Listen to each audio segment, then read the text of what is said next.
Hello everyone, welcome to my YouTube channel. आज का हमारा टॉपिक है विजयनगर साम्राज्य। विजयनगर साम्राज्य का विस्तार कहाँ कहाँ पे हुआ, कहाँ कहाँ पे इसने अपने साम्राज्य का विस्तार करने के लिए विजित क्षेत्रों को जीता। सबसे पहले जो विजयनगर साम्राज्य है वो कौन सा प्रांत था? वो था दक्षिण भारत का राज्य। विजयनगर साम्राज्य था दक्षिण भारत का राज्य। ये तुगलक वंश के बाद आता है। जो विजयनगर साम्राज्य था उसमें वंश से सबसे पहले संगम वंश, फिर सालु वंश, फिर तोलु वंश और फिर आरवीडु वंश।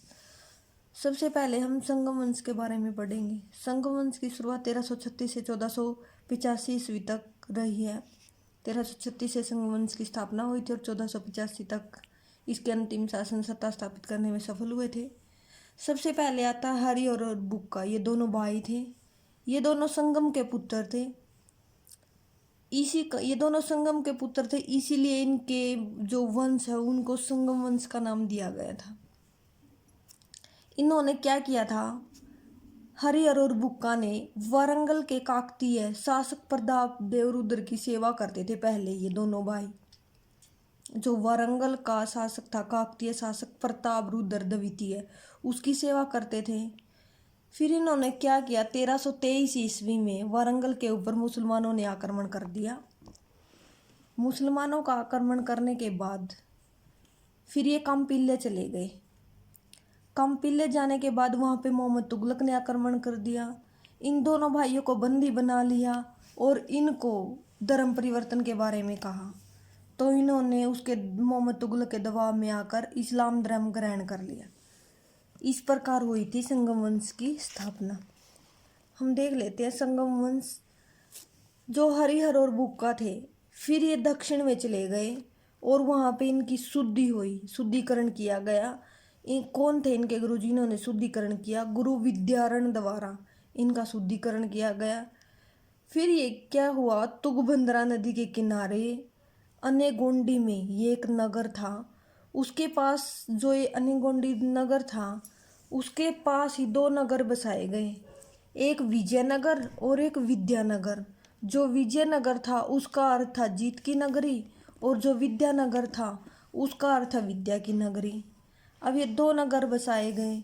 जो 18 अप्रैल 1336 ईस्वी में जो भगवान विरूपाक्ष थे उनकी उपस्थिति में उनका सहारा लेकर इन्होंने, जो मोहम्मद तुगलक का काल था उसी समय, हरिहर और बुक्का दोनों भाइयों ने संगम वंश की स्थापना कर दिया। अपना एक वंश बनाया जिसका नाम इन्होंने संगम वंश रखा और वहाँ पे मोहम्मद तुगलक का शासन भी था। इन्होंने भगवान विरूपाक्ष एक व्यक्ति थे ये, इसकी उपस्थिति में इसकी सहायता प्रदान करके संगम वंश की स्थापना कर दी। उसके बाद संगम वंश का प्रथम शासक कौन बना? संगम वंश का प्रथम शासक बना हरिहर प्रथम। 1336 ईस्वी से इसकी शुरुआत होती है। 1356 ईस्वी, 1336 से 1356 ईस्वी का काल जो हरिहर प्रथम का काल था। संगम वंश का प्रथम शासक था। इसने अपनी राजधानी अनेगोंडी को बनाया। 1346 में इसने होयसल पर आक्रमण किया, होयसल प्रदेश को जीता और 1347 में इसने कदम प्रदेश को जीतकर विजयनगर साम्राज्य में मिला लिया, इन दोनों प्रदेशों को जीतकर। उसके बाद इसका भाई दूसरा शासक बना बुक्का प्रथम।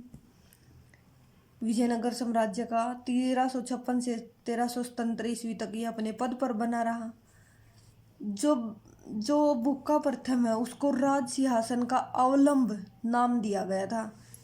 ये मोस्ट इम्पोर्टेंट है, ये इसका नाम था। बुक्का प्रथम का नाम था राज सिंहासन का नाम अवलंब। राज सिंहासन का अवलंब कहकर भी इसको पुकारा जाता था बुक्का प्रथम को। इसका पुत्र था कुमार कंपन। इसने एक प्रदेश को जीता, उस प्रदेश का नाम था मदुरा। उस क्षेत्र को जीत लिया, इस क्षेत्र को जीता।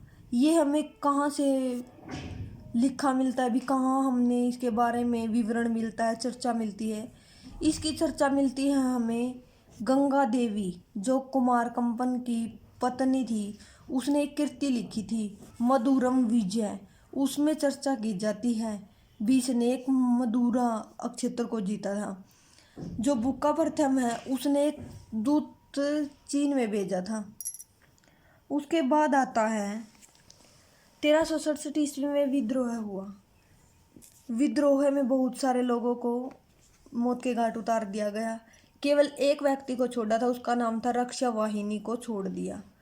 जो बुक्का है उसने उपाधियां ग्रहण की थी। एक तो वेद मार्ग प्रतिष्ठिपाठक की उपाधि ग्रहण की, फिर इसने अपनी राजधानी को बदल दिया, क्योंकि जो हरिहर प्रथम था उसने तो अपनी राजधानी को अनेगोंडी को बनाया था, इसने राजधानी बदल दी, इसने गुट्टी को अपनी राजधानी बनाया। उसके बाद तीसरा शासक होता है हरिहर द्वितीय, 1377 से 1405 ईस्वी इसका कार्यकाल रहा। 1377 से 1405 ईस्वी तक इसने उपाधि धारण की महाराजा धीराज और राज परमेश्वर की उपाधि धारण की। गोवा और बेलगांव प्रदेशों को जीता। गोवा और बेलगांव प्रदेशों को जीता। इसको वहां से एक बहुत बड़ी सफलता हासिल हुई। गोवा और बेलगांव प्रदेश जीते जब इसको एक बहुत बड़ी सफलता हासिल हुई। फिर इसने गोवा और बेलगांव के अतिरिक्त एक चोल और खट्टरपन पर भी अधिकार कर लिया। वहाँ पे अधिकार करके उसको विजयनगर साम्राज्य में मिला लिया। फिर इसने अनेक प्रदेशों पर अपना शासन स्थापित करना चाहा, अनेक प्रदेशों को जीता युद्धों में। सबसे पहले जीतना इसने कनारा को, फिर मैसूर को, त्रिचनापल्ली को और फिर कांची को। फिर इसने अपना मुख्यमंत्री बनाया। इसका मुख्यमंत्री था जो माधव विद्यारण, जो विद्या वो था, दूसरा नगर था, उसका एक सैनिक था विद्यारण। उसके भाई सायण को अपना मुख्यमंत्री बनाया। जो हरिहर द्वितीय है उसका एक उत्तराधिकारी हुआ जिसका नाम विरूपाक्ष था। विरूपाक्ष इसका उत्तराधिकारी बना, किंतु उत्तराधिकारियों में झगड़ा होने की परंपरा, तो युद्ध जो अपने योग्य शासन के लिए जो उत्तराधिकारी परंपरा उसमें झगड़े होते रहते, तो यहाँ विरूपाक्ष का भी झगड़ा हुआ। इसका झगड़ा हुआ बुक्का द्वितीय के साथ। बुक्का द्वितीय ने इसको पद से हटा दिया। फिर बुक्का द्वितीय का संघर्ष हुआ देवराय प्रथम के साथ। देवराय ने बुक्का द्वितीय को हटा दिया तो देवराय प्रथम शासक बना। देवराय प्रथम शासक बना बुक्का पर हरिहर द्वितीय के बाद। देवराय प्रथम शासक बना 1406 ईस्वी में और 1422 ईस्वी तक अपने शासन पर बना रहा। देवराय प्रथम क्या था, जो बहमनी सुल्तान था फिरोज शाह है उसके साथ इसका युद्ध हुआ था। बहमनी फिरोज शाह का शासक था, जो बहमनी प्रदेश है उसका शासक था फिरोज शाह। इसके युद्ध हुआ। इसको देवराय प्रथम को पराजय का सामना करना पड़ा। पराजय का सामना करके इसने क्या किया, फिरोज शाह के साथ अपनी पुत्री का विवाह कर दिया। जो बहमनी का शासक था अपनी पुत्री का विवाह कर दिया। फिरोज शाह के साथ अपनी पुत्री का विवाह कर दिया देवराय प्रथम ने। फिर 1410 ईस्वी में देवराय प्रथम ने क्या किया, तुंगभद्रा नदी के ऊपर एक बांध का निर्माण करवाया, जो कि बहुत ही प्रसिद्ध बांध रहा। इसके शासनकाल में एक कवि था, उस कवि का नाम बहुत ही इम्पोर्टेंट माना जाता है। उस कवि का नाम था तेलुगु कवि श्रीनाथ। इसके शासनकाल में, जब देवराय प्रथम का शासनकाल है, इसके शासनकाल में जो कवि था तेलुगु श्रीनाथ वो भी प्रसिद्ध रहा। और इसके शासनकाल में एक इटली यात्री आया जिसका नाम था निकोलो कोंटी।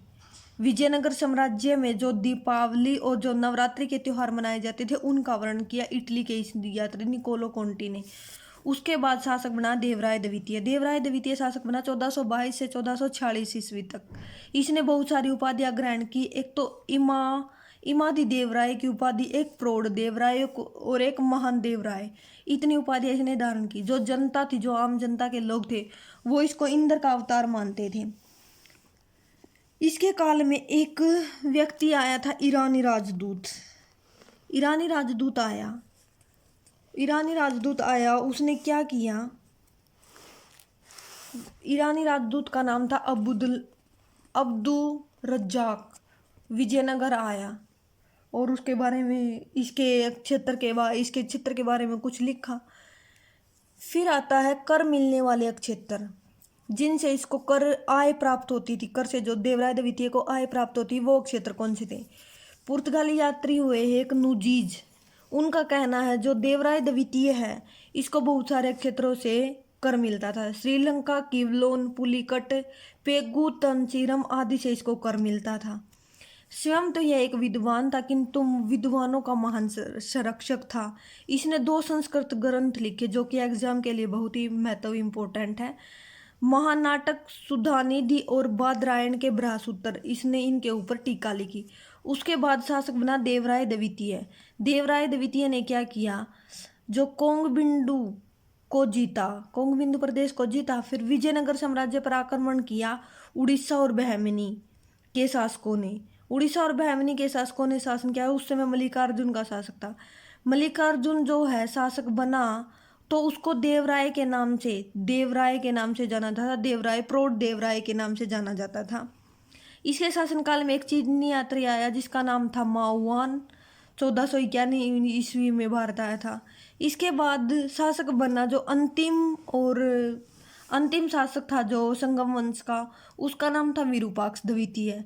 इसने भी अपने शासनकाल में बहुत से कार्य किए।